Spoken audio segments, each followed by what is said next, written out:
За сайн байцгаана уу?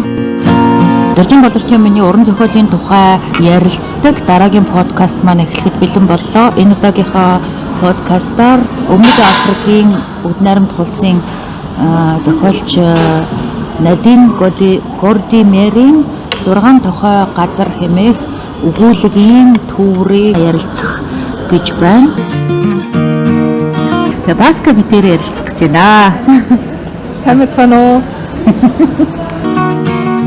За Надин Гордимер 6 тохой газар гэдэг өгүүлгийн төвөр. Энэ өгүүлэгт энэ номд ч одоо хэдэн өгүүлэг байлаа? Нэлээд олон. 6-7 өгүүлэг болсон баха.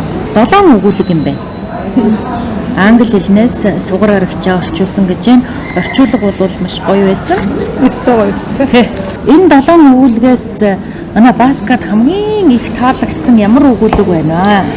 Надад нэг Бадмаргийн шигтгэх Бадмаргийн өнгө шигтгэх их гоё санагдсан. Энэ дэр нөгөө бас жоохон өрөвдмөр айгуу сайхан сэтгэлтэй эмэгтэй дүр гардаг. Нөгөө энтгэг эмэгтэй тийм.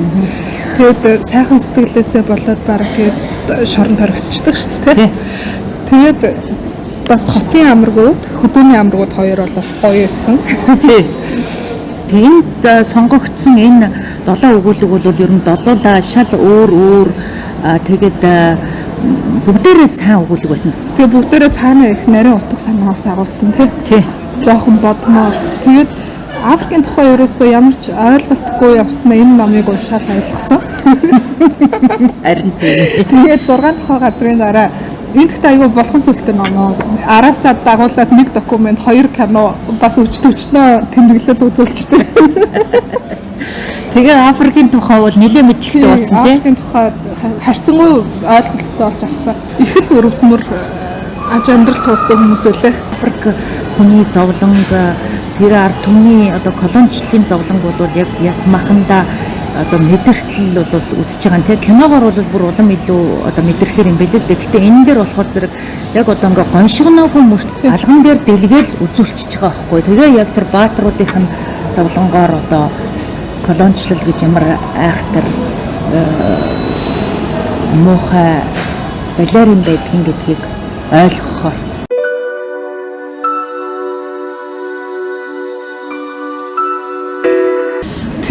улс төр хайр сэтгэл одоо найз нөхдийн харилцаа тэр байтугай гэр бүлийн хүрээнд хүртэл одоо энэ арс өнгөний ялгуурлал гэдэг юм бүр хаасаагүй тий. Ингийн нөгөө нэг өдөр тутмын амьдралын хэм маягийн цан тий зүгээр л нөгөө хүн анзаардаггүй байж л идэг нэг энгийн үйл процессууд эргээд ардаа нөгөө нэг амар том хүний эрхийг зурцсан тийм нөхцөл байдал үүсгэж байдаг. Жишээ нь өнгө тарстай хүн өөрийгөө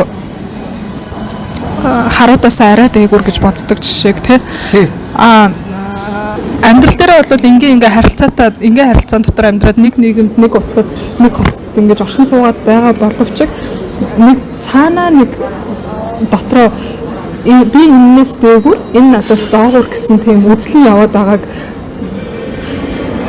харуулж өгсөн тийм тэрийг тод харуулж өгсөн тийм зохиолуудтай ном байлээ. Өгүүлбэрүүд дээр 1-2 өгүүлбэр дээр нь гардаг л та нөгөө сонин дээр хэвлэгдсэн мэдээлэл тийм байлаа гэдэг.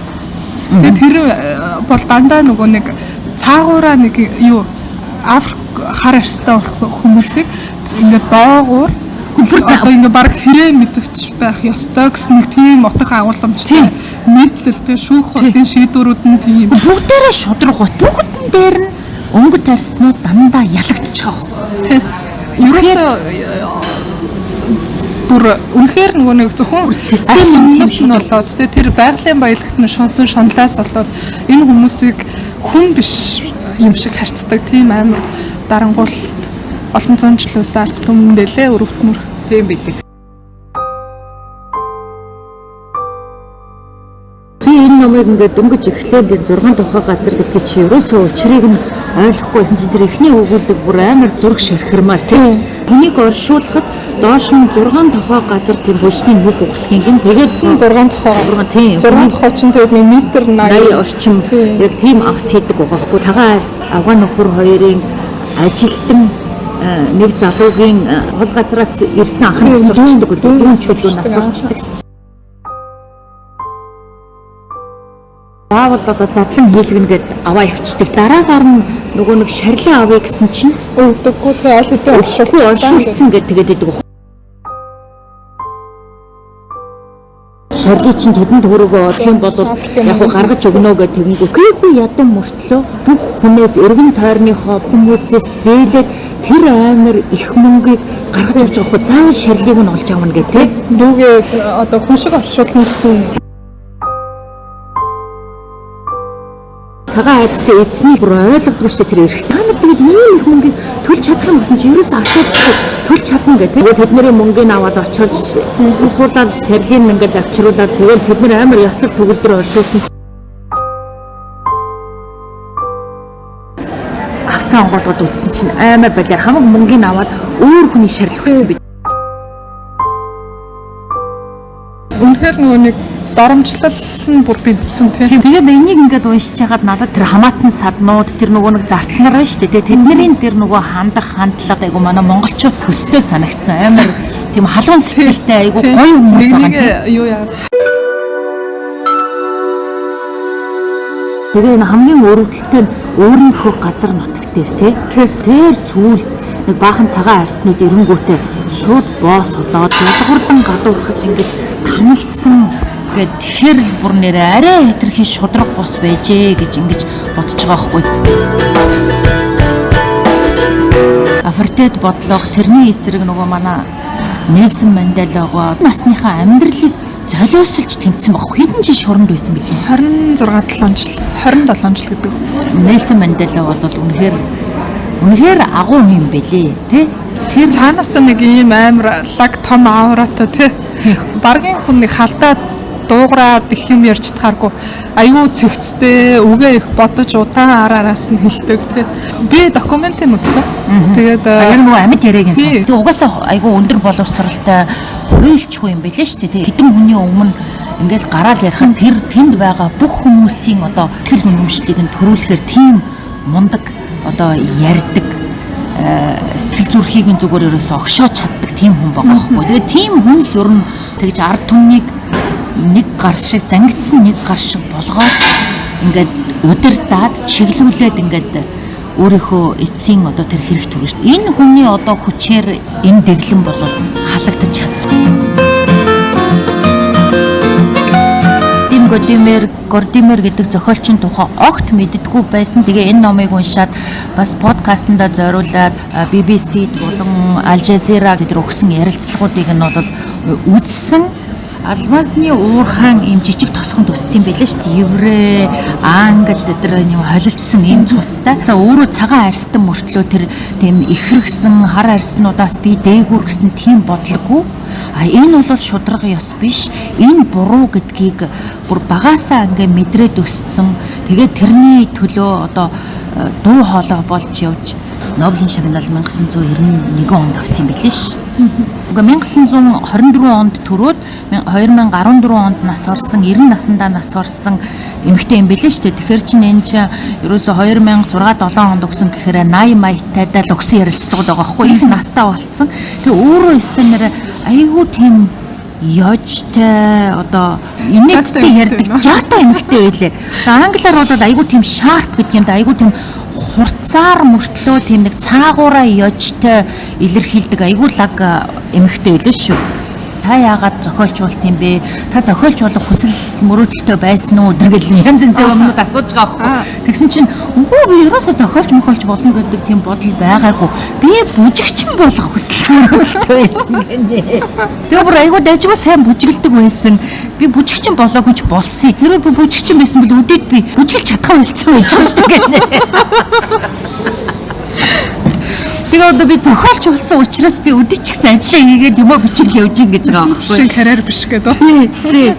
Тэгээд зохиолч болоход бол хамгийн гол одоо шаардлага бол зохиолч хүн юм тусгай мэдрэмжтэй аливаа асуудлыг маш олон талаас өөр хүний өнцгөөс харж чаддаг. Тэгээ аливаад асар ажигч гэрхай байх ёстой гэж л. Харин түүний биеийн хилэмж, нүүр царайны илэрхийлэл, эмоц энэ хүн энийг юу гэж яагаад хэлж гэн ингэж хэлэхэд нөгөө хүн нь яаж хүлээж авч гэн гэх мэтчлэн бүх юмыг асар одоо нарийн гярхаа ажигладаг тэр нь бүр одоо цаанаасаа тэр хүнд суугдцсан тийм суугдцсан төрцөн байх хэрэгтэй гэж байгаа байхгүй тэр ажигч гярхаа чанар нь тэгээд дээрэс нь мэдээж айгүйх уншдаг байх нь ойлгомжтой айгүйх судалдаг байх нь ойлгомжтой улс төрийн одоо тухайн орныхоо түүх аливаа асуудлыг зөвхөн одоо тухайн жижиг хүрээнд нь биш том хүрээнд нь ингэж авч үздэг тийм олон чадвар байх хэрэгтэй гэж тэгж хэлсэн байсан.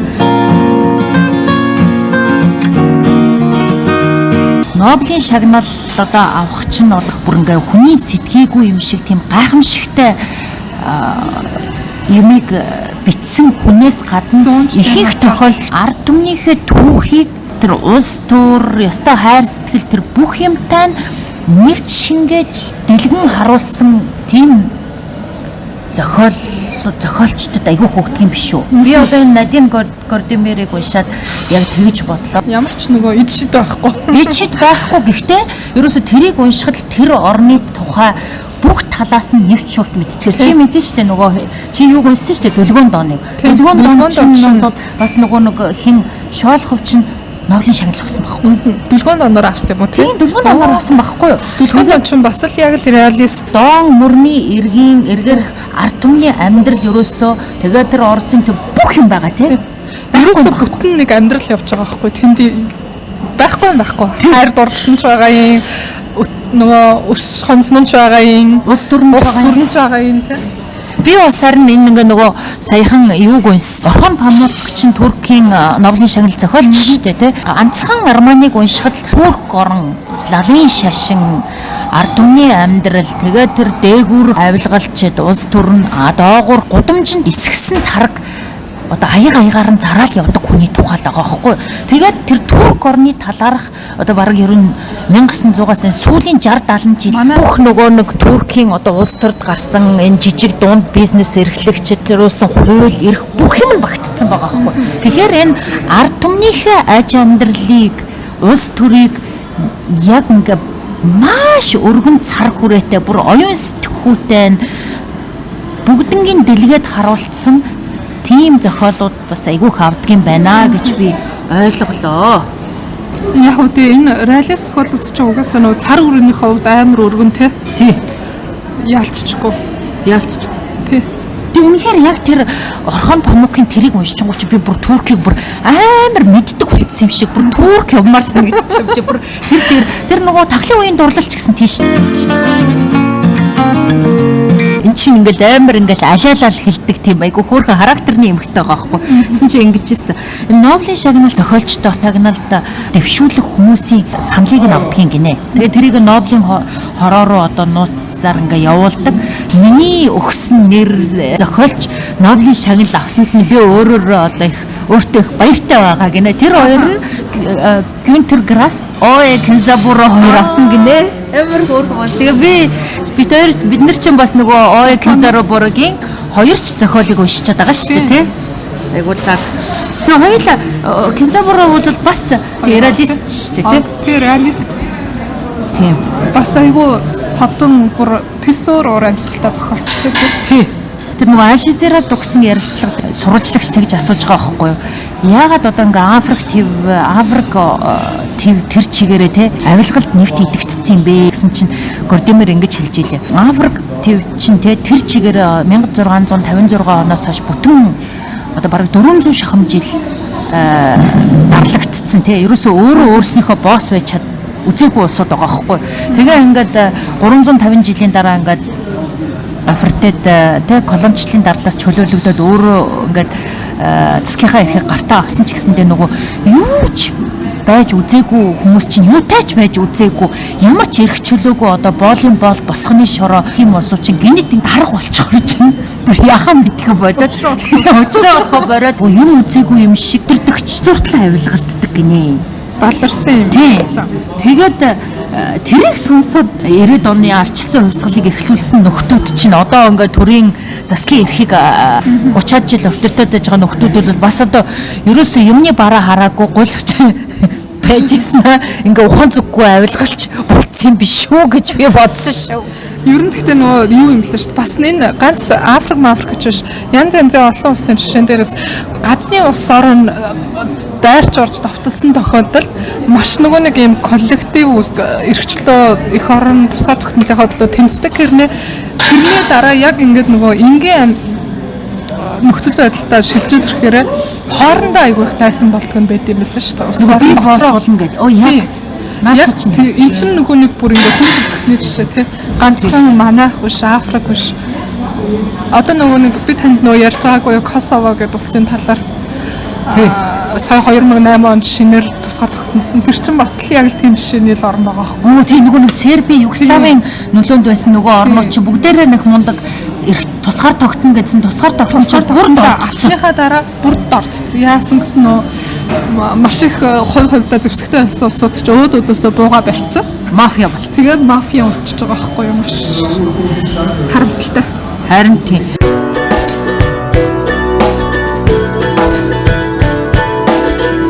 Бид нар ингээл нөгөө нэг Африкт энэ шудраг бус байдлыг халъя гэдэл ухаан зүггүй тэмцээд байсан болохоос биш яг ингээ халдсныхаа дараа хэрхэн яаж улс орноо тохируулах вэ гэдгийг ерөөсө бодож үзээгүй байсан баг. Тэгээд надад тэрийг нь сонсоод бол бас нөгөө Чингис хааны хэлсэн үг яг сонсчихсан байхгүй. Одоо морио унаад улс гүрнийг өөртөө одоо хураах амархан. Харин мориноосоо буугаад улс орноо тохируулах маш хэцүү гэж хэлсэн яг санагдсан. Яг л тийм явдал болсон байгаа байхгүй тий. Тийм, яг л тийм юм байна. За. Ерөнхийдөө бол нэг тийм өөр хэлэх ярих юм юу вэ? Бараг л гол юм а боллоо доо. Тийм. Тэгээ одоо ингээ яриад байвал яриад лэн. Тэгэхээр одоо ингээд хадуураа талаг болсон шүү дээ. Тэгээ энэ подкастаа бол бид хоёр одоо бас ийм нэг шинэвтэй нэг юм дуртай Мартелийн кафетэй хийлээ. Тэгээд бас л жоохон хойноо ингээд чимээ мэмэтэй болчихж байгаа бах. Тэгээд тэрийг уучлж өршөөнө үздээ. За ингээд Нобелийн шагналт зохиолч Өмнөд Африкийн Бүгд найрамдах улсын зохиолч Надин Гордимер хэмээх эмэгтэй 6 тухай газар нэртэй өгүүлгийн төврийн талаар ярилцлаа. Анхаарал тавин сонссон их баярлалаа. За баяртай гэрэ. Баяртай. Баярлалаа. Баярлалаа.